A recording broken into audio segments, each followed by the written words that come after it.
Hi guys, welcome back to the channel. My name's Tom from Leesbrook Performance.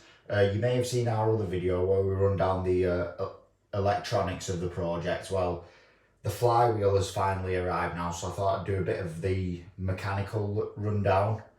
I know that the gearbox isn't here and the engine, but you will see that more in depth on the Project Nigel page, and we'll be doing some videos ourselves when we're putting it together, mating it up, making sure that we've got the running clearances and everything works really.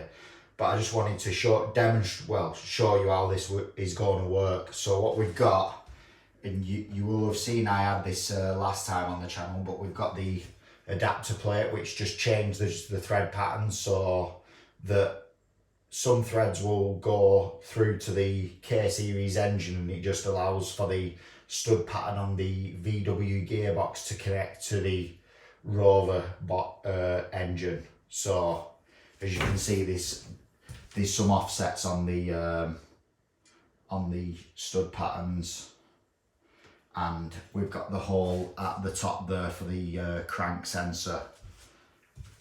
So what we've got on the flywheel is we've got the stud pattern for the crankshaft, and we've got a dowel on it as well that allows you to line the flywheel up with the timing patterns, because on the K-series the crank sensor pattern, the crank trigger, is on the flywheel. And on the Rover K-series, they've got two types of triggers. So on the Rover V6s, the KV6 and the K-series 1.8 turbo, for the PG1 gearbox, it runs around the outside of the flywheel, and you will see that's them teeth there. They are the trigger pattern for the 1.8 turbo.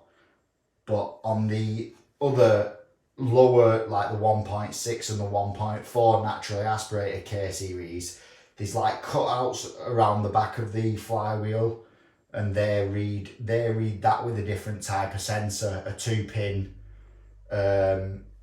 like manual sensor just reads it, whereas we're using a 3-pin digital sensor to read that, which has been sent to Matt from on MDAC or Motif already, so I can't show you that.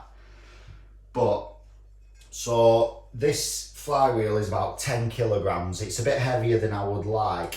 This is just version 1 though. Hopefully in later stages for like race engines and stuff like that, we can get it as lightweight as possible, which you do that by having holes all the way around that there.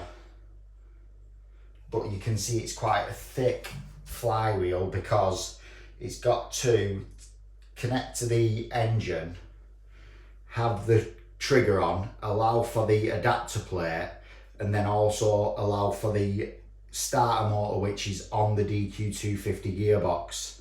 So it's got to come out like that, and then it's got to account for the spline on the input shaft of the DQ250. So it's quite a good bit of kit. But what's quite genius, what the designers of this have done, is they've allowed it where the middle part comes apart, so you can use the OEM studs.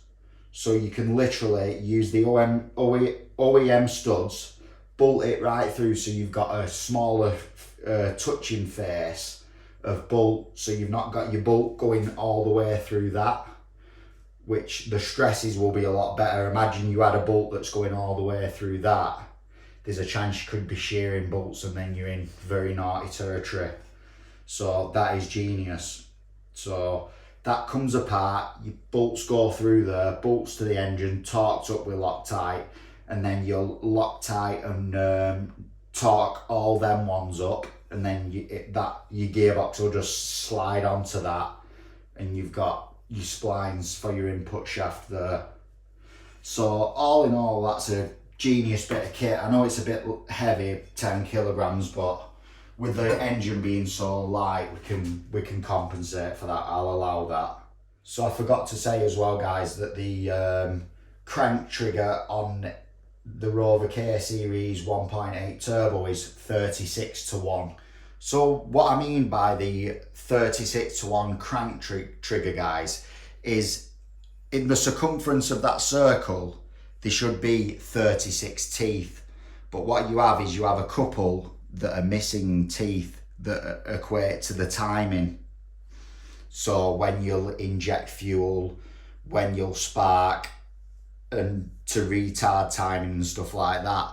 So what you've got is you've got tooth missing there, so we'll count that as 1.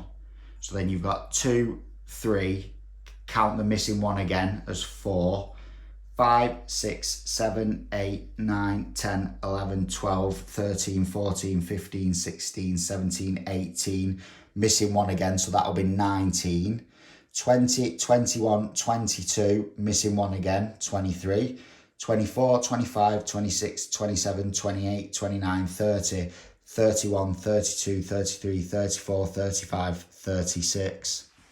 So guys and girls, I'd just like to say thank you a lot for watching the video. Feedback, it's good if we could get some feedback, you know, if you like it, if there's anything else you would like to see, you know, how we can improve, because we are always trying to improve.